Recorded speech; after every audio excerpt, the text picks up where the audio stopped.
What's up, everybody, and welcome to episode 300 of the On Purpose podcast. 300 episodes over 6 years strong, and it's our privilege and pleasure to show up with you each and every week to have this space in your life to get you thinking, get you moving, get you questioning, maybe hold you accountable to making sure we're getting the most out of this ride, to making sure we don't come up short on wherever it is we're headed. And I can't thank you enough for being part of the community, being part of the journey. Episode 300 means a lot. It's not just 6 years of longevity of being around for 6 years, but episode 300 is frequency, right? Continuing to show up repeatedly, even maybe when sometimes the results weren't what we hoped for, what we wanted. You question things, you doubt things, but you just keep showing up. And that's, going way back to one of our questions we used to ask guests at the beginning was, what would your superpower be? And one of my superpowers, quite honestly, is tenacity and just showing up, just keeping after it. And eventually good things are going to happen when you believe in your process, you believe in your plans, and you keep going and have a strong sense of purpose. And that kind of leads us in to our special guest for episode 300. This is somebody that's really made an impact in my life by the work they do, the way they share it, and how he breaks down the research and the scientific facts into actionable steps. So this week we're excited to bring back for episode 300 a truly inspiring guest, Dr. Zach Mercurio, a renowned keynote speaker, researcher, and author, has dedicated his career to exploring the power of purpose, meaningful work, and the concept of mattering. His groundbreaking work, and I mean that truly, groundbreaking work, includes the books The Invisible Leader and his upcoming book, The Power of Mastering, has transformed leaders and organizations in the way they think about creating cultures of significance. And we're going to talk a lot this week about mattering. And I hope you sit with it and don't be in a rush. Don't put this one on 1.5 just to get through it to say you listen. Slow it down. Listen to what Zach and I talk about. Listen to the concepts he has and the stories it relates, and make sure, in a world that seems like it's lost its mind at times, that our community is a place that people know they matter, that they know we're going to show up because we know we matter. And when we show up, we're going to make sure other people still seen, heard, and know that they matter. So thank you for being here for episode 300. It's a pleasure to have you, and welcome to the show again for our third time, the one and only Zach Mercurio. Zach, my favoriteest, one of my favoriteest human beings on the planet Earth. Welcome back for episode 300, my friend. We've made it. 300 episodes, 6 years of trying to make sure we show up and put smiles on people's faces. How are you doing today?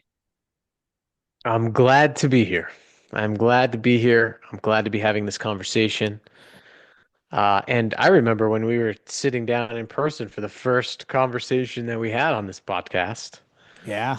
and a lot's changed, but a lot hasn't changed. So it's good to be back. Well, we keep showing up. That hasn't changed. We both show up and we both continue to believe in our work and that there's an underlying purpose of why we do. What has changed is I was actually getting ready for this, and I told you in episode 200 I listened to 100, which I never listen to my episodes. So then for this one, I thought I should listen to 200 again because if it worked, like why would I mess with success? I got you back, Yeah. and you were gracious enough to call our first meeting in our studio, which studio is a very leisurely use of the word. Well, you had microphones, you had equipment, and you had a table. we Whether or not did. any of it worked We had is lights beside the too. question, but it looked like a studio to me. So you did a good job. Yeah, it was big time back then, big time. Um, Dude, I'm so proud of you, man. And I want to tell you how amazing your work is.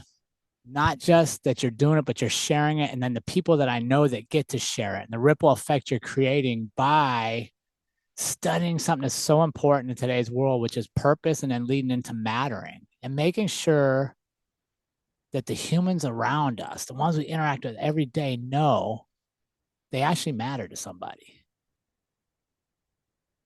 Yeah. I mean, I don't think there's any more powerful feeling than knowing that your presence and your absence means something to just one other person. I mean, that's the essence of being human. Yeah. And what a subtle, what I love about it is it's subtle. It takes no money, no extra training, no advanced degrees in anything to show up and just care about the people that your eyes lay upon, that you randomly meet. Just care, whether it's a greeting, Right. a follow-up question, not letting somebody off the hook when they say, yeah, I'm good, but you could tell they don't really mean they're good. Mm. But it does take time, it does take attention, and it does take intention. Mm. And Yeah. those things are in short supply nowadays. But are they really in short supply? Or did we make them in short supply? They're misused. Yeah. Because it's the same. Time's the same. It's the same. We haven't changed the calendar or the clocks in a long time. Yep. They're misused. And, you can't, you just said care about people. I'm going to go a step further and say there's a difference between caring about somebody Mm. and caring for them. Yep. It's very easy to care about people. It's very easy to say we care about people. We can do it from a distance. But to care for anything, whether you're caring for your RV or you're caring for a plant or you're caring for, I just got a new snake, you're Oh caring for a boy. pet snake, you have to understand it. You can't care for something you don't deeply understand. And you cannot care for a person you don't deeply understand. And you cannot understand a person without time, attention, and intention. That's why I brought you on the show, my friend. And I could have saved you money on a snake, dude. I've been jumping over those things running down here in Florida all the time. Ah, I know. And I got a python, by the way. Well, they don't even like them in Florida. They're not supposed to They don't be like him. here. I know. I know. They're not supposed to be here. But Yeah. my 7-year-old saved up his money for 4 months to get a Oh. snake. And he got a snake, set up the enclosure, got it all calibrated. But actually it's something really amazing because it wasn't just about getting this snake. It was about doing the work to understand what the snake needed. And I know, and I know it goes back to this, like you can't care for something you don't Mm. deeply understand. And then you have to calibrate stuff. Like he's over here checking temperatures, humidity levels, and I liken that to how we interact with human beings. We have to deeply understand them, what they need, what their preferences are. We have to see them. We have to understand the details of their lives in order to care for them. And I think that what you're talking about, what we just said about misusing time and attention, I think we've misused our time and attention to over focus on what we're doing, how we're doing it, and not focusing on why we're doing it, and who we're doing it with, who's around us. Yeah, and I love the parallels you draw there because your son is learning that this snake's going to require a certain temperature, a certain amount of water, a certain food supply, but his brother doesn't. Right. Yes, So when he's with his exactly. brother, he needs to pay different attention. His brother's going to want different things from him. And I think that's one of the parallels I get from just even that story is when we're leading people and we want to treat everybody on a team like they're a snake. Well, not all of them need the same temperature, the same amount of water. Yep. And why do we do that? Because it's convenient for us as the leader to treat everybody the same because I just do it one way. But there's Yep. nobody, very few people on a team are going to thrive in that environment. And you know how we get out of that? You know how we get out of the work of actually doing it, of noticing? We use labels. Mm. So that's a difficult person. That's a lazy person. That's a toxic employee, right? And the problem with labels is the moment you label somebody is the moment you stop seeking understanding. Because when you label something, your brain categorizes it, and your brain, without you even knowing it, says, my work's done here. We've categorized that. It's not a threat to me, so let's not devote any energy to it. So you actually deplete the energy resource you need to actually seek to understand that person. And usually, when you label somebody, like that's a difficult person, that's a lazy person, that's an introvert, that's an extrovert, that's typically how you treat them. And then how you treat them is how they see themselves. And how they see themselves is how they act toward you, and the cycle continues. Mm. I think the most immediate way to be a better leader in life, and I mean leader, anybody who influences anybody, which is everyone, is to stop labeling people. All right, let me ask you on that because we are a society that loves labels right now. Literally everything you do comes with a label, right? Like I was watching a commercial the other night, and I don't have TV very often, so I see a commercial. I'm like, wow, what are these things, and why am I watching this? But it was literally a lady that didn't want to do laundry, didn't want to do the dishes, was just feeling blah. And the thing was like, there's nothing wrong with you. You're depressed. And I'm like, no, you really just don't want to do chores. Like, really, you just don't want, nobody wants to do laundry or dishes that I know. But again, we labeled it, right? Like, this is a behavior we labeled it instead of like understanding, like, no, why do I feel this way? And I Yeah. think what I'd be curious, what are your thoughts? If I don't explore why I feel certain ways and I just label myself and I go, wouldn't my tendency then to be doing the same thing to everybody else? Exactly. I mean, it's just so inaccurate to label yourself based on your behaviors because you're more than behavior. And what I mean by that is that when I'm coaching leaders, I say, instead of saying, hey, this is a difficult person, I say to yourself, this is a human being who's behaving in ways that I perceive as Mm-hmm. difficult. Yeah. Because then you have to take responsibility that you're part of the environment that could be manifesting the behaviors you say you don't want. One of my favorite coaches, his name is Jerry Colonna. He was an executive coach for years in Silicon Valley. I just got to be with him in New York a couple weeks ago. And he has this question. He says, how are you complicit in creating the behaviors you say you don't want? Yep. So when you say to yourself, I'm not a lazy person, I'm a person who's behaving in ways that I'm labeling as lazy. And when you do that, you start thinking, oh gosh, like what? Okay, what is manifesting that? You seek understanding.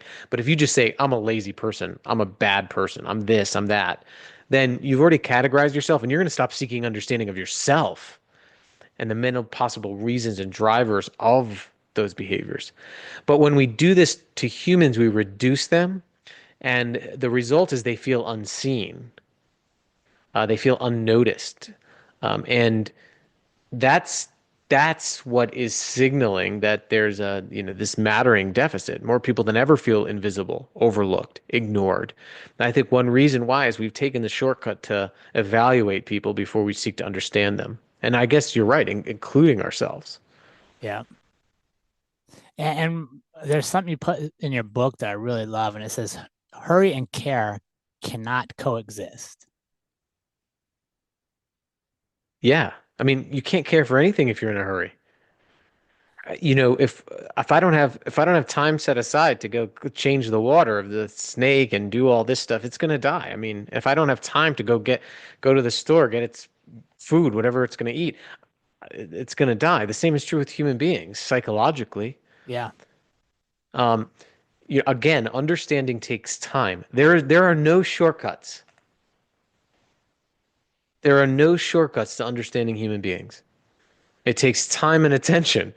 Yeah. And and that's the only way to build trust. So whether you're talking about a relationship, you're talking about a team, I mean, you cannot accomplish anything with another human being without trust. And researchers find that there are four major drivers of trust. One is people have to know that we care for them, Right. care. The other one is competence. That's like we're going to show up and do what we do. The other one is consistency. And the other one is safety. And researchers find that all of those are impossible without the first one, care. Yeah. It does not matter how competent you are, how talented you are, how much you show up.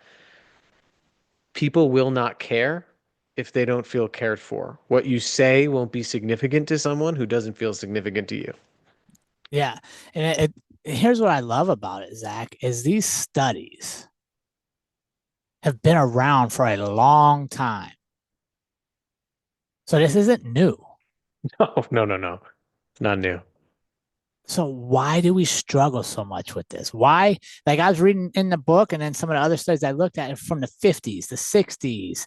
the 70s. Like that's 50, 60 years old that we've known this data that people need to know they're cared for before they can do much else, right? That people are going to seek assurances that what they do matters before they're really going to know that they can contribute. How do we get it wrong so much that those, like you're saying, the statistics now where people are disengaged, don't know that they matter to anybody outside, are so high? Well, we've been taught to acquire and achieve for ourselves. Mm. We've been rewarded. I mean, ever since we were in first grade, we were rewarded for getting a grade for ourselves. We've been socialized to believe that we should take care of ourselves. We should help ourselves. I mean, if I were to put up a graph for you of self-help books published and loneliness, anxiety, depression, they would go like this. Really? Yeah, and why is that? Well, it's because you can't spend all of your time actualizing yourself without building a community around you that will support you when times get tough. So what we've done is we've created a whole generation of people trying to optimize and actualize themselves to the detriment of investing in actualizing the people around them, investing in the relationships with people around them to create the environment and the ecosystem that's going to support you when things get tough. Do you know what the number one predictor of resilience is? Facing It is tough so stuff in the past. from from when social support. Oh, sure. Social support. One of the longest studies of resilience was a psychologist named Emmy Werner. She followed over 200 kids from birth through age 40 on a Hawaiian island. And she didn't do anything. She just measured them like over that whole period. And the number one predictor of resilience, despite all risk factors, whether it's poverty or difficult family life, those things didn't matter. What mattered is if you had somebody who believed in you, somebody who treated you as an important person, Mm. and somebody you could rely on. That led them to. Human endurance, right, requires human care. Mm. Like nobody listening right now would be here living and breathing if at some point in your life you hadn't mattered enough to someone so that person would keep you alive. Right. Literally, survival depends on caring for one another. And so, what I think has happened is we've depleted that essential resource for resilience. There's other resources like self belief, self care, taking care of your mind, taking care of your body, toughness, grit, all of that. Those are all important. But resilience is very hard to come by on your own. How do we get back to that, Zach? How do we get back to a society that empowers individuals to care for others more than they care for So, what do you themselves? think? First of all, what do you think? Do you think I'm wrong? No, dude. No. Here's what I'm thinking. Right. So one of the things that's changed in our relationship is I've gotten into these trail runs. I love trail running now. Right. And I suck at it. So like, by no means am I an expert at it. But I'm fascinated by running 100 miles by 200. I was just watching this Yeah, yeah, yeah. 319-mile race over the weekend, Arizona 300. And I've been fortunate enough to kind of meet some people in the circles and talk with them. And you're 100% right. These people are out there running for 319 miles for, I think the male winner was like 88 straight hours. The female was like 105 straight hours, something like that. And the first pictures you see when they finish is not them raising a trophy or touting, it's hugging and crying the people that ran with them, that met them at the aid stations. So, no, dude, I think you're right. I think that's why That is fighters so, man, I love that. I mean, that gives me chills to think about that. Just think think of, about that.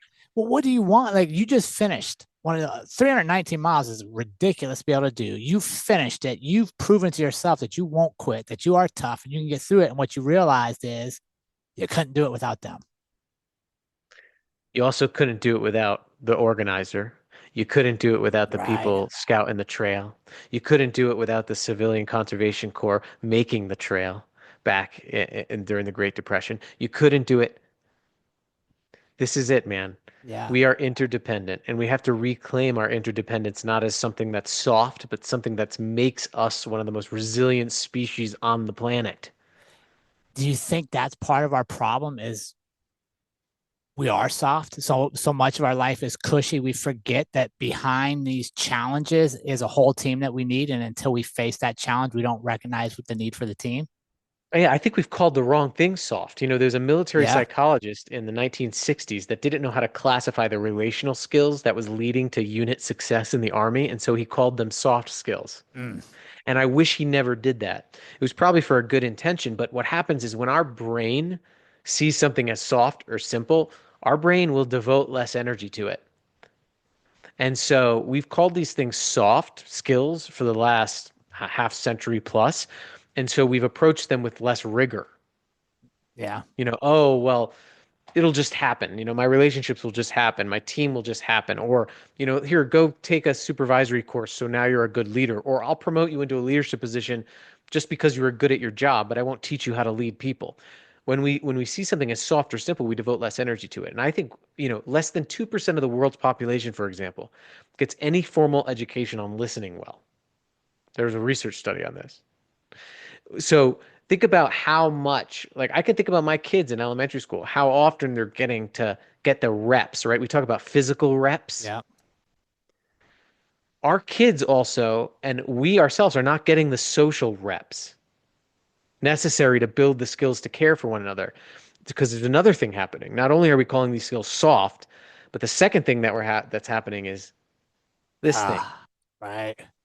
Now here's this thing's not inherently bad, but what's bad about it is that it's allowed us to evade the very social situations that our ancestors relied on to learn how to care for one another. For example, since 2000, we've been able to send short text-based messages to one another. So if you give me some bad news now, I can do my civic duty and just send you a sad-faced emoji and say, "Hey, I'm sorry to hear that, man." Right. I don't have to sit with you Yeah. in the discomfort, seek understanding, offer compassion, practice Mm, empathy. If you tell me some good news, I can just say, "Hey, proud of you, bud." I don't have to sit with you and say, Jared, I've been following you for like 10 years. I've noticed that like you've persevered every single day. You showed up every day, and I'm really proud of that.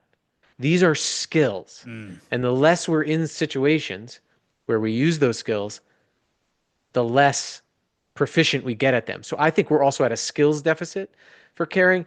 And then I'm just going to add one more thing to my little rant here, I which love is it. that which is that our children have grown up and Gen Z and whatever are not for any fault of their own are now leading teams Mm, without these social reps. So, um, and here's what we're seeing. 1 out of 3 people are persistently lonely. This is despite the fact that the average person sends 30 to 40 text-based messages a day. We're more connected than ever, actually, but we're lonelier than ever. right. That's because the quantity of interactions doesn't matter when it comes to reducing loneliness. The quality does. Uh, we're more disengaged than ever at work. This is despite the engagement industry becoming a $1 billion industry. There are over 100 surveys to measure engagement. There are over 1,000 coaches on LinkedIn telling you that they are going to increase your engagement. We have programs and platforms. We have programs and platforms. Yet, two data points should stick out to you. 40% of people said that they didn't have someone at work that cared about them as a person. 30% said that they didn't have someone that saw their unique potential. Mm. So, what are we really facing here? It's a crisis of the skills for caring for one another. It's a mattering deficit. Yeah. Which leads us to your book coming out in May, The Power of Mattering, and how we can start to shift that a little bit. Right. And I just, it's funny because being out on the road and having, I guess here's something for you, Zach, is being on the road, I have so much more control of my time. I don't have a calendar packed full of I gotta be. And as soon as I'm done, I don't have traffic jams to deal with. I don't have siren. I don't have all these exterior noises. So I really get to be. And one of the things I notice over we're finishing our 4th year of living on the road now, is when I get to meet somebody, I'm genuinely interested because I don't get to meet people every day anymore. I don't take for granted that somebody's going to be walking the same road I am every single day because they live next door to me and they go to work at the same time I do or come home from work. And that's one of the things I really try to challenge people is get curious again, right? Get curious. Why did our paths cross today? Maybe it crossed Mm, because you're supposed to teach me something if I listen. Or maybe I'm supposed to mm. teach you something. If I'm paying attention and I say, how you doing today, Zach? And you say, good. And I go, nah, that doesn't sound good. Zach, what's going on, buddy? Like, why don't we grab a cup of coffee or something? Let's really talk for a second. Like, if we just take time to talk to people. And then the ironic thing is when you teach classes and people say, man, the energy just feels good. It feels good to be here. And I go, you know why that is? Because we put all the other shit aside and we just focus on each other for a minute and we listen Right. Yeah. and we realize that behind the title, behind the uniform, behind whatever it is that label that separates us and makes us different in our jobs is the exact same thing. It's a human being that wants to know what they do is important. They want to feel valued and they want to know when they speak, people are going to listen. And like you said, actually care that they're there. Yeah. And you said, like, what do we do? Well, we have to recognize that we need to relearn these skills. And we have to recognize that it's hard. It takes work. Yeah.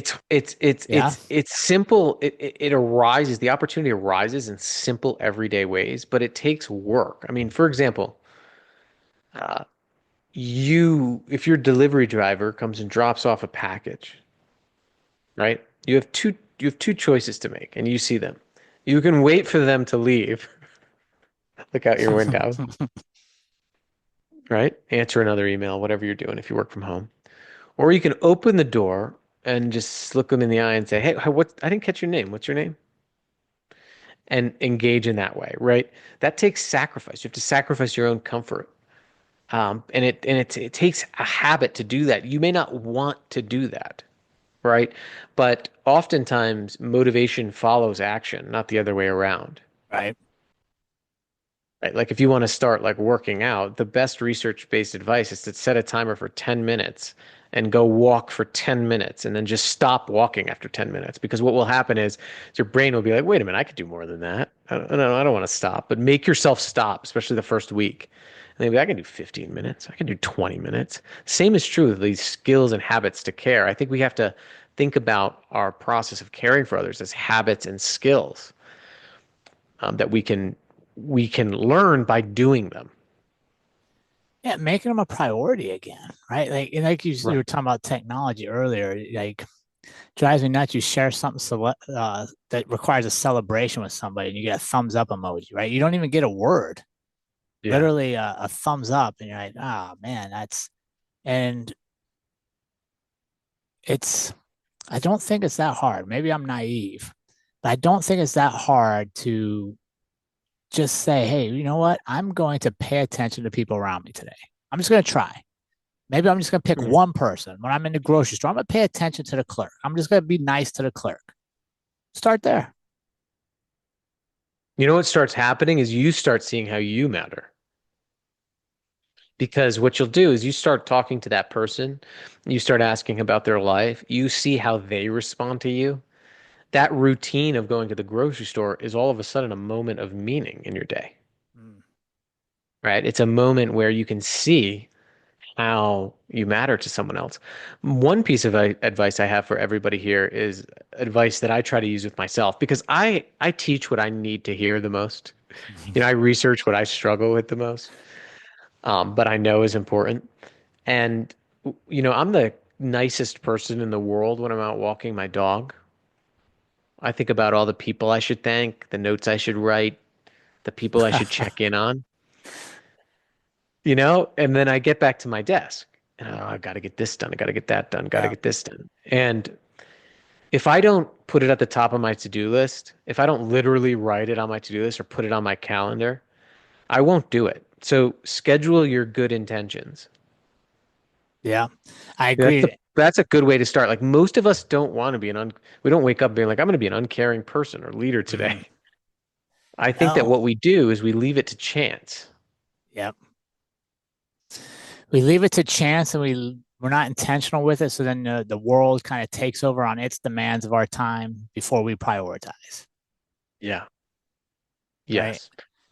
Yep. One of the things I wanted to explore with you, Zach, is something I didn't know until I read the book, and that's the story of your second son, Jax. And there's a quote in there that I highlighted, and I've thought on this for a couple of days now, and that was you thought as you're dealing with him that you can change the way you see you, right? Mm. Would you mind sharing a little bit about that and how you got to that point? Yeah, so Jax, he's my 7-year-old. He was born with a facial difference. So he has a condition that he does not have eyelid muscles, and his eyes are noticeably smaller. I mean, and he's had to have he's going on 4 surgeries, right, to get that replaced. So he looks different. I mean, he physically looks different to people. And, people will look and they'll stare and they'll, say, what's wrong with it? What's wrong with your eyes? Well, there's the kid with the weird eyes, right? But there's a book, it's based on the book Wonder by R.J. Palacio. And there's a fictional character. His name is Augie Pullman, and he has a facial difference.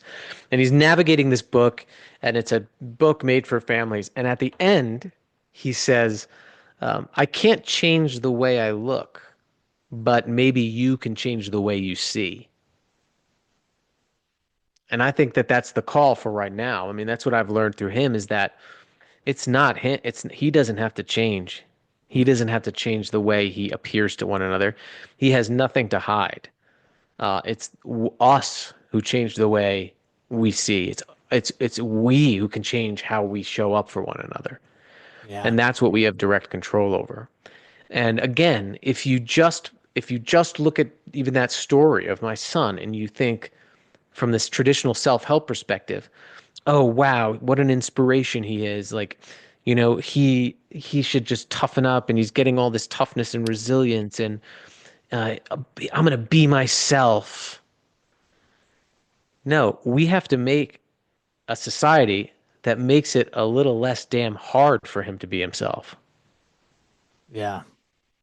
And I loved how when I was reading that, because our son, Andrew and I's son, had speech impediments and stuff when he was younger. And that was a long, hard process. And I can't tell you how amazing the professionals of Fort Collins were. Yes, yes. Talk about mattering, right? Right. Because you're looking as a parent, you're like, I don't know what this leads to. Like, will we ever get over this? Or is something he's going to deal with forever? And I loved what you said in the book, and it resonated with us because we always wanted to make sure he knew how special he was. Like he couldn't control how everybody else looked at him or talked, but he can control how he saw himself.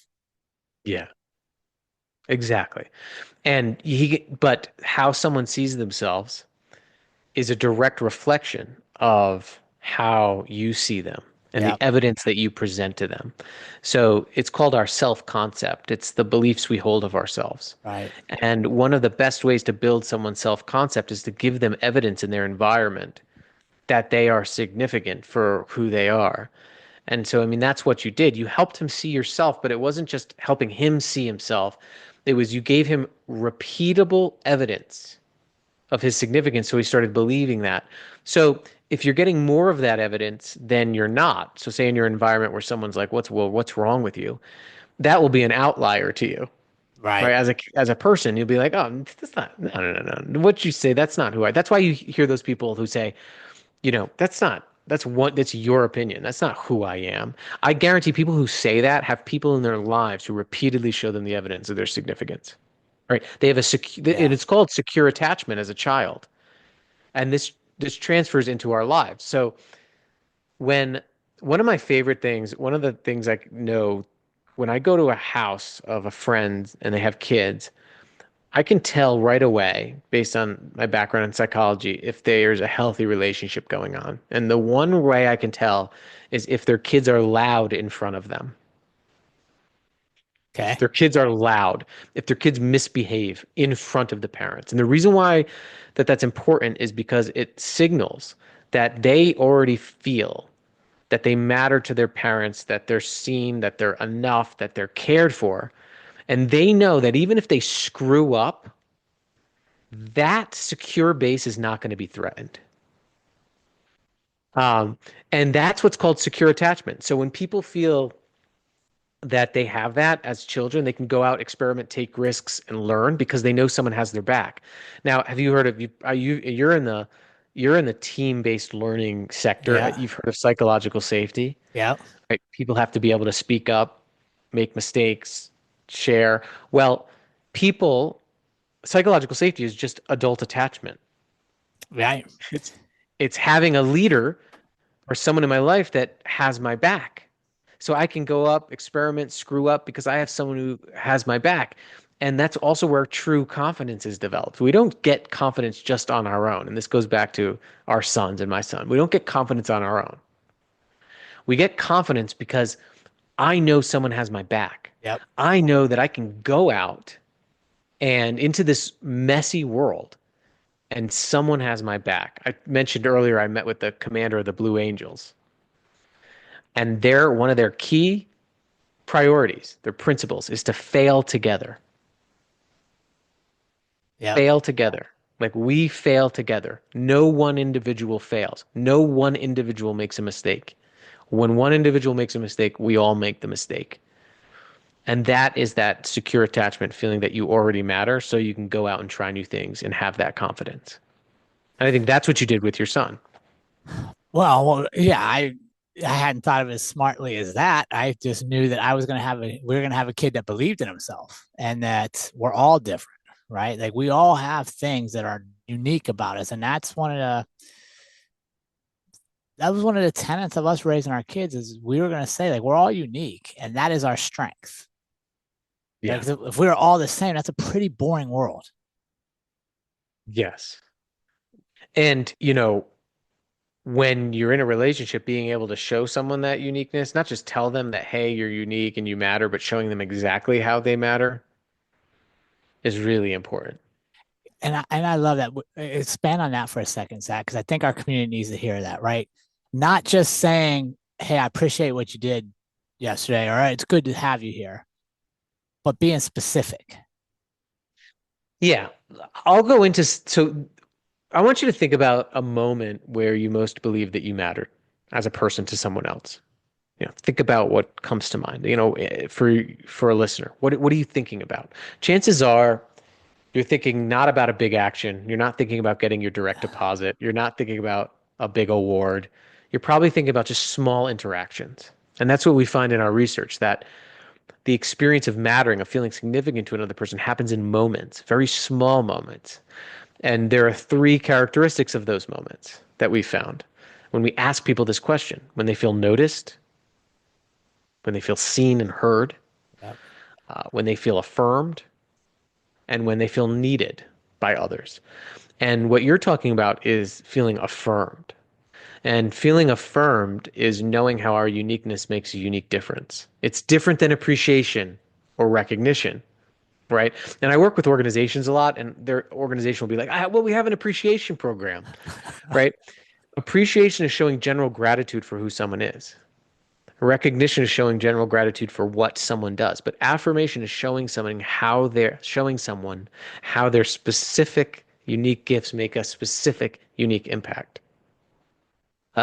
So if you're going to thank somebody, instead of just saying good job or thank you, say, hey, here is the unique gifts that I observed.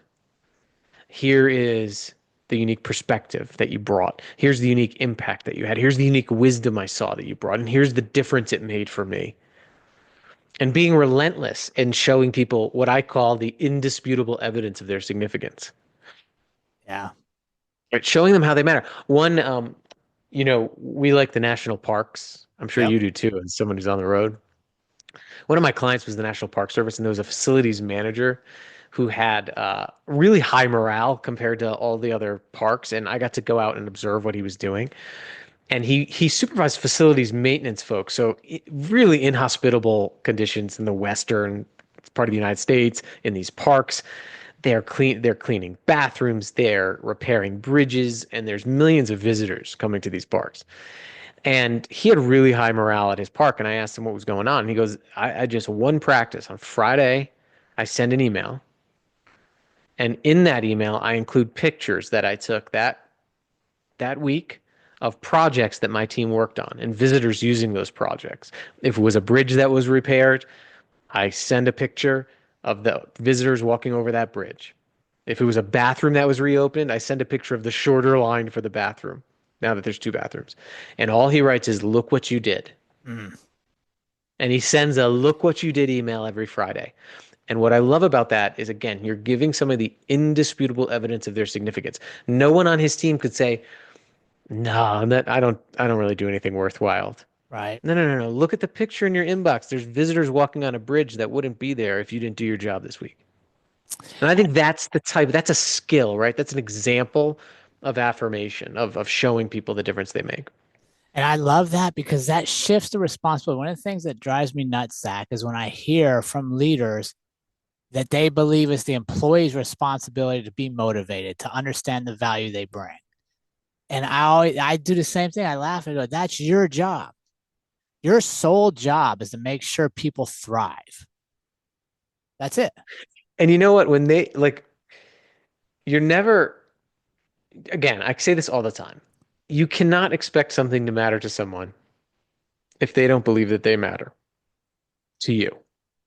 Yeah. Think about the last time you devoted your energy to someone that you did not feel that you mattered to. Doesn't happen. It does not happen. I mean, it's a basic natural law. And so a lot of leaders want the side effects, want the lagging indicators without pursuing the leading indicator, which is care, which is showing people their significance, right? Um, One of the things that we've been doing wrong in workplaces and on teams is for so long, for 50 years, we've expected people to care before they feel cared for. We expect that people will add value before they feel valued. But the opposite is true. People should not be valued because they add value. They have to feel valued in order to add value. And I think that's the slope we slide down, especially I'll talk about law enforcement is people are usually hired through a rigorous screening process. So they don't accidentally end up there. They come in the door, they're excited to be there. They think their work matters, right? Like they're making a difference to their community. They have all this natural energy. They're bringing it a lot of times. And then as their career progresses, sometimes the reality sets in. Maybe the community, maybe they're watching the news or whatever, and things turn and they start to question, does this matter anymore? Is what I'm doing making a difference? And our leaders don't step in to reaffirm and to bring them back to, hey, how did you Right. get here? Instead, Right. we compare them to the new people who are exactly like this person used to be. They're excited. They're bright-eyed, bushy-tailed. They're going to make a difference. They're going to solve every case in the world. And then guess what? 5, 6 years later, they slide over here. And then they're the disgruntled employee. We focus on the new people again instead of going, wait, what is the system? If this was the truth in the 90s, Mm. and this was the tendency in the 2000s, and this is the trend in the 2010s, and it's still a trend, that's not an individual problem. That's a system problem. Yes. And I would say this, especially for any law enforcement folks listening, that's an inherently high purpose job, right? I mean, it's very clear. Very important point. There is a difference between having a job that matters and experiencing mattering in your job. Yep. So, having a job that matters, why you got into the field is not enough to sustain motivation. I see this in healthcare, in education, in law enforcement, in the military, all of these jobs that have a high purpose but low mattering, right? So, I can have a job that matters but not experience that I matter to you in my job every day. And daily interactions will always trump a big purpose when it comes to meaning making. Yeah. We And that make meaning based on how we're treated every day. we just lose sight of that. We lose sight. We focus so much on, oh, I got to be ready for this big thing to happen. When this big thing happens, when we're going to perform, and that's the reward. And there was a quote I came across the other last week that I really liked, and that said, "Leadership is in the outputs, not the outcomes." Mm, Right, which goes back to what you said. Leadership is an output. The output for me as a leader is how do I greet you today? Do I check in? Do I remember your kid had a Right. softball game over the weekend? Do I remember you got an anniversary coming up? So maybe you should get off a little early today to get home for your wife. Like I remember little things like that's the outputs. Mm, And sometimes we get tricked, right? Because we can have a dysfunctional team that creates a good outcome and we think, well, we're fine. We had a good outcome. And not what I say is, well, even a shitty football team wins a game every now and then. Right? Like even a bad right. team wins a game. It doesn't mean they're a good team. They're still dysfunctional. Right. But when we focus our leadership on outcomes and not outputs, I think that's what goes to what you're saying. We're missing the details. We're Yeah. missing actually making a difference in people's lives, which if I'm simple, if I boil it down to what is my job in the world, I'd say it's to make a difference in the people I come across in their lives, period. Here's a good question just to think about for everybody listening, especially if you're a leader, but we're all leaders because we all influence people. Um, in your relationships on your teams, how much of your time is spent extracting people's energy? Do this, don't do that. Mm. Send me this report, go on this task. And how much of your time is spent regenerating their energy, right? And you'll very quickly see we tend to spend all of our time extracting people's energy without the tangible skills to regenerate the energy we need them to do the things we say we want them to do. And this, I think, is the core problem with most teams right now is that leaders aren't doing the things that regenerate people's energy because they're quote unquote soft or which are the very things, right? Again, human energy. Everything in an organization is an outcome of human energy. Right. Yeah, you can't think of one thing that they produce that doesn't require No. your energy. So what's the state of an energized person? Even for the most skeptical person listening here, they'll say, "Oh, they should be motivated. They should feel like what they do matters. They should feel like they have a role to play." Exactly. Yeah.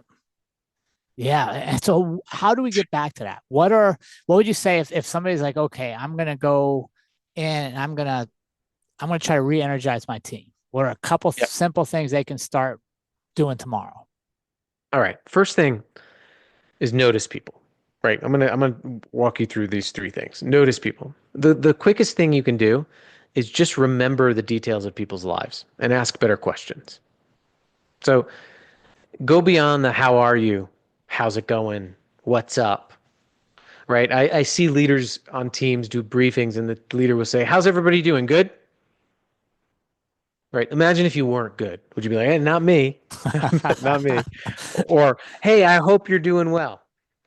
Well, if I'm not doing well, the last thing I need is your hope. Right. Right? So go beyond the greeting. Ask questions like, "What is your attention today? What have you been thinking about most today?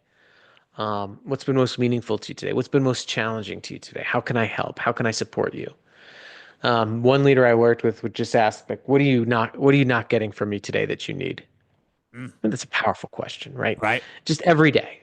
So go beyond. I mean, ask better questions. The second is remember what you heard and check in. Yeah. If someone's working on a difficult case and you knew they were struggling with something, instead of just sitting there that week, the week after, and saying to yourself, "I hope they figured that out."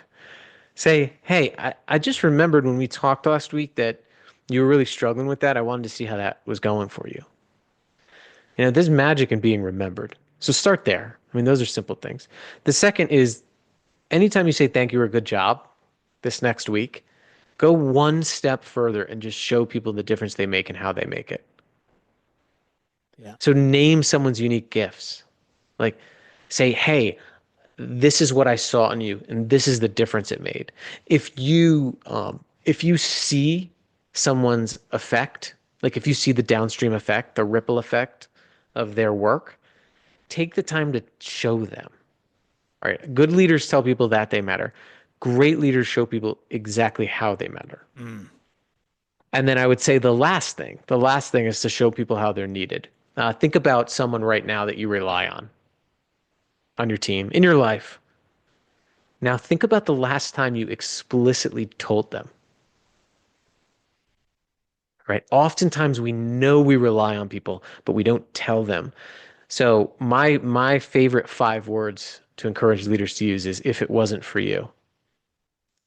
Right? To tell someone on your team, "Hey, I just want to let if it wasn't for you, what we're doing here would not be possible. Ah, Zach, dude, I love our time together, man. I'm going to tell you, if it wasn't for you, I would not know near as much about purpose and mattering. And quite honestly, I wouldn't pay as much detail to the small things I choose to say or when I choose Mm. to be quiet without your guidance. So I want to thank you so much, my friend. Yeah, and you too. I mean, you are you're clearly paying attention to this stuff. But I'm not And going to let you you off the clearly hook. care about this stuff. Oh yeah, yeah, I care, dude. I want to learn, right? I want to be like Zach when I grow up. But there's one thing though that I've been holding back for you. We didn't even do a warm up because you just came in on fire. You were ready to go. I don't know if you Oh, remember the sorry. format. No, no, I love it. I love it because and it's good for our listeners to see I'm flexible, right? I'm not just in like leading Zach today. I gotta be flexible. But Zach, episode 200 turned a new leaf from 100 Zach to 200 Zach. So I got to ask the same question for 300 Zach because I want to gauge where you're at right now in your life, my friend. Yeah, You get one food on a deserted island. We're going to close the show with this. You get a food on a deserted island. What is Zach Mercurio on I episode know. 300 going to eat this I time? know what I said last time. I think I said chicken wings, right? Well, you've been on three times. This is your third I go think at I it did. I said like chicken wings. I don't know why. One food, on a deserted island. This is what Zach's living and thriving on. What are you choosing? Episode 300, Zach. What does he choose? one food. It's not even possible to have what like to live on one food. I guess I would. My gosh, I think I would pick now avocados. Oh, avocados. Here's why. Yeah. Bunch of them. Yeah. You get good fat content, keep you going. But then you also could plant them if you're on an island. Yeah. Grow more. Maybe grow some avocado trees. And then Yeah. if they go bad, you could probably entice some like little like rats or something that you could then eat. Yeah. So maybe 300 episodes, Zach's a little more resourceful, a little less pleasure focused, because I think I said like chicken wings the first time. Well, And this is interestingly, the maturity, I guess. Like, you grow up. I don't know how to take this, to be honest, Zach, because episode 100, Zach did not hesitate. He took chicken wings with all the fixing. He was committed. He was going. Episode 200, Zach hesitated a little bit and then wanted oatmeal with dried fruit. He went healthy. Yeah. And now episode 300 isn't even sure he can live on one food, right? So now we're starting to see the maturity in you. Now you're even questioning, is one food enough to sustain you? So now Yeah. you're Look, I went I planting. went I went from pleasure to fad, eat oatmeal, eat something Yeah. healthy, to pragmatism, practicality. Sustainability, man. It's the name of the game nowadays. Zach, I want to thank you so much for being on the show. Where can our audience grab the new book, The Power of Mattering, and support you and be part of this journey to make sure that people around us know they matter, at least for the moments that we're in front of them? Listen, it's no small thing to invest money into a book or any product. So go to www.powerofmattering.com, powerofmattering.com. And if you want to learn more about how to do this, order the book. But if you want to learn more about mattering and get some stuff right away, just go over to this mattering section on the website, and there's all sorts of free resources that you can use right now. And But if you can buy the book, um, it's appreciated. It helps spread the word, and more importantly, I mean, I think that you can listen to an hour podcast, or you can really sit with something and dig into it. And there's a lot to dig into and chew on in the book, and so I'd recommend it. And then let me know what you think. and I'll tell you guys, the community out there, I have the first book um, that I've read probably five times. It's highlighted up. I've shared that with other leaders. The Power of Mattering. I'm getting to pre-read it. It's an honor to be part of that team, Zach. Thank you so much, and I can't Yeah, recommend that enough to you. And you know, when I show up and I tell our team like support this, get behind this. This is something that can change your life. I mean it. And Zach is one of those guys, and what he puts out is definitely things that will make your world a better place. Zach, thank you so much for being here, my friend. thank you.